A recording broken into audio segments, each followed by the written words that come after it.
चलिए, थोड़ा डिले तो हो ही गया है, बट क्या कर सकते हैं, फेस्टिव मूड से बाहर निकलने में थोड़ा टाइम तो लग ही जाता है। आप लोग को भी लगा होगा। हालांकि अभी फेस्टिवल ख़त्म भी नहीं हुआ है पूरी तरह से, बट क्या कर सकते हैं, थोड़ा थोड़ा न्यूज़ का निचोड़ तो ले ही सकते हैं ना। तो इस वीडियो को अंत तक ज़रूर देखिएगा, क्योंकि ये वीडियो आपके एग्ज़ाम के लिए किसी कैप्सूल की तरह काम करेगा।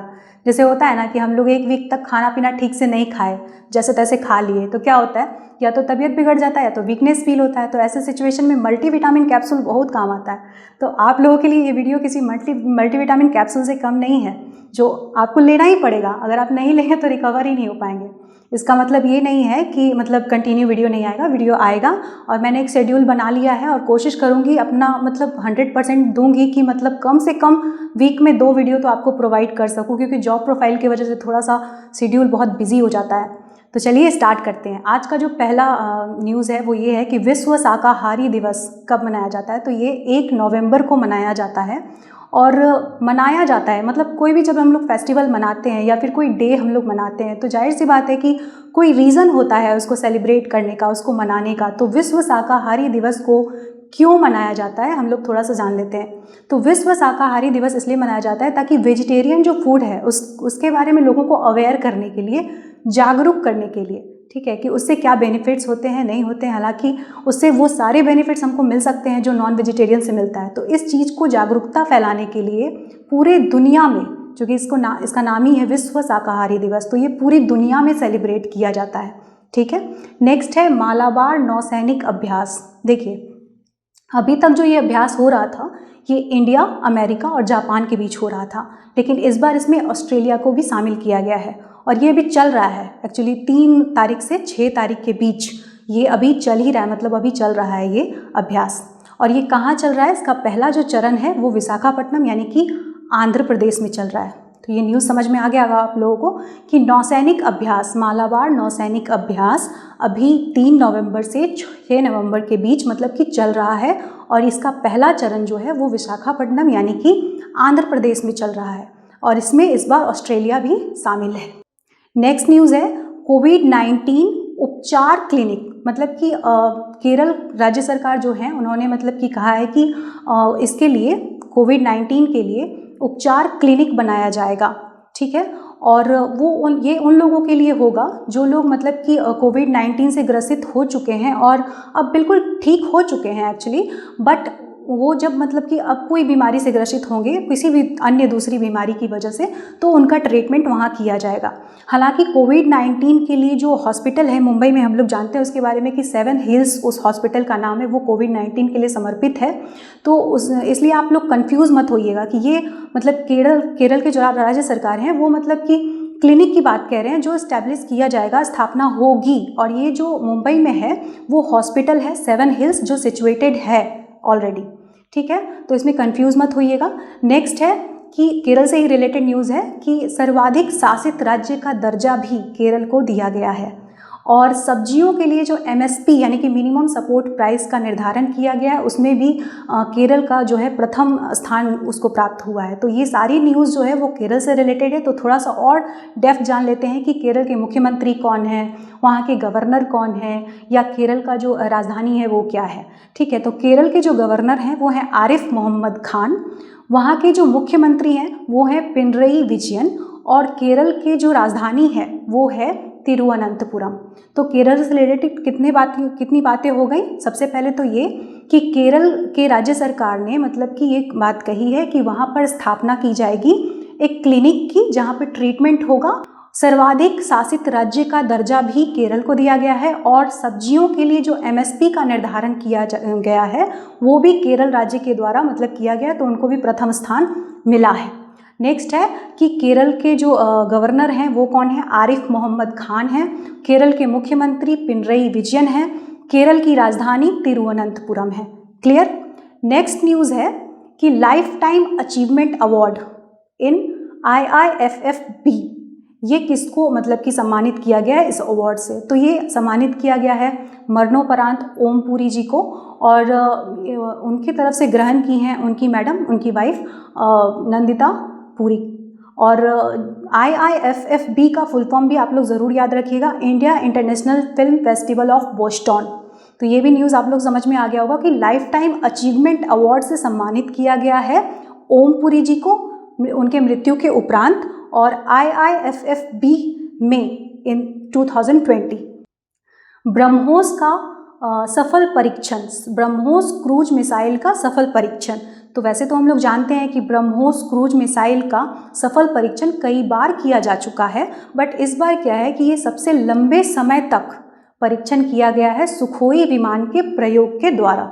ये सुखोई विमान क्या है? सुखोई विमान एक लड़ाकू विमान है। ब्रह्मोस क्रूज मिसाइल जो है वो है supersonic missile, supersonic cruise missile. ठीक है, तो न्यूज़ आप लोग को समझ में आ गया होगा कि ब्रह्मोस क्रूज मिसाइल एक सुपरसोनिक क्रूज मिसाइल है। सुखोई विमान जिसके प्रयोग से इसका सबसे मतलब कि लंबे टाइम तक इसका परीक्षण किया गया वो एक लड़ाकू विमान है। तो इस तरह का क्वेश्चन भी एग्जाम में पूछा जाता है कभी कभी कि ये किस तरह का विमान है, तो आप लोगों को जानना चाहिए ये एक लड़ाकू विमान है जिसके प्रयोग के द्वारा ब्रह्मोस क्रूज मिसाइल का सफल परीक्षण काफ़ी लंबे टाइम तक किया जा सका। ठीक है, नेक्स्ट न्यूज़ है सेशेल्स के राष्ट्रपति। देखिए, सेशेल्स के राष्ट्रपति हम लोग को बिल्कुल याद रहना ज़रूरी है, क्योंकि सेशेल्स के राष्ट्रपति चुना जाना वो भी उस बंदे के लिए जो भारतीय मूल का हो, ये बहुत बड़ी बात है। तो भारतीय मूल के वैवेल रामकलावन को सेशेल्स का राष्ट्रपति चुना गया, और उससे भी बड़ी बात यह है कि वो बिहार के गोपालगंज से ताल्लुक़ रखते हैं। तो ये न्यूज़ बिल्कुल आप लोगों को याद रखना चाहिए। थोड़ा नाम टफ जरूर है, वैवेल है, वैवेल रामकलावन, इनको सेशेल्स का राष्ट्रपति चुना गया है। बहुत बड़ी बात है, भारतीय मूल के बिहार के गोपालगंज से ताल्लुक़ रखते हैं। नेक्स्ट न्यूज़ है अलायंस एयर की CEO। तो सबसे पहले हम लोग ये जान लेते हैं अलायंस एयर है क्या। एक्चुअली एयर इंडिया की क्षेत्रीय सहायक कंपनी है अलायंस एयर। ठीक है, तो उसकी CEO की नियुक्ति की गई है और वो है हरप्रीत सिंह। हरप्रीत सिंह को अलायंस एयर, जो कि भारतीय विमानन कंपनी एयर इंडिया की क्षेत्रीय सहायक कंपनी है, उसके लिए CEO चयनित किया गया है। और एक बात कि भारतीय विमानन कंपनी की प्रमुख बनने वाली पहली महिला है ये बहुत गर्व की बात है। साथ ही साथ 1988 में इन्हीं को एयर इंडिया की मतलब पहली महिला पायलट भी चुना गया था, लेकिन कुछ हेल्थ इश्यूज़ की वजह से ये फ्लाइंग छोड़ दी थी, वो अलग बात है। लेकिन अलायंस एयर क्या है? अलायंस एयर भारतीय विमानन कंपनी एयर इंडिया की क्षेत्रीय सहायक कंपनी है। उसकी CEO नियुक्त की गई हैं हरप्रीत सिंह को। भारत में पहली सी प्लेन सेवा शुरू की गई। जी हाँ, नरेंद्र मोदी के द्वारा गुजरात के केवड़िया में दुनिया की जो सबसे ऊंची स्टैचू है, स्टैचू ऑफ यूनिटी, और अहमदाबाद की साबरमती रिवर फ्रंट को जोड़ने वाली पहली सी प्लेन सेवा की शुरुआत की गई है। थोड़ा सा इसको समझ लीजिए कि दुनिया की, पूरे वर्ल्ड की सबसे ऊंची स्टैचू है स्टैचू ऑफ यूनिटी, जो है गुजरात के केवड़िया में, और अहमदाबाद में है साबरमती रिवर फ्रंट। ठीक है, तो इन दोनों को जोड़ने वाली एक पहली भारतीय सी प्लेन सेवा की शुरुआत की गई है।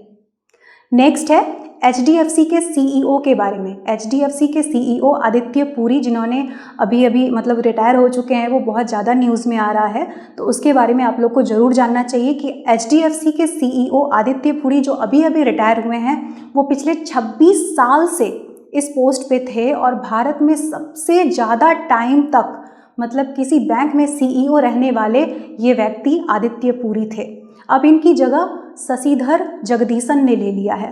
अभी तक कौन थे? आदित्य पुरी थे, जो पिछले 26 वर्षों से इस पोस्ट पे थे, और ऐसा भारत में मतलब पहली बार हुआ है कि इतने लंबे टाइम तक कोई किसी बैंक का CEO रहा हो।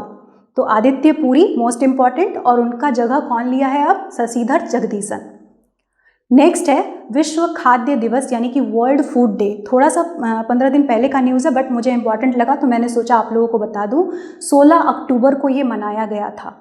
ठीक है, और दुनिया में, पूरी दुनिया में प्रति वर्ष 16 अक्टूबर को विश्व खाद्य दिवस यानी कि वर्ल्ड फूड डे मनाया जाता है। क्योंकि मैंने पहले भी कहा कि कोई भी फेस्टिवल हो या कोई भी डे जब हम लोग सेलिब्रेट करते हैं, उसको मनाते हैं, तो कुछ ना कुछ रीज़न ज़रूर होता है।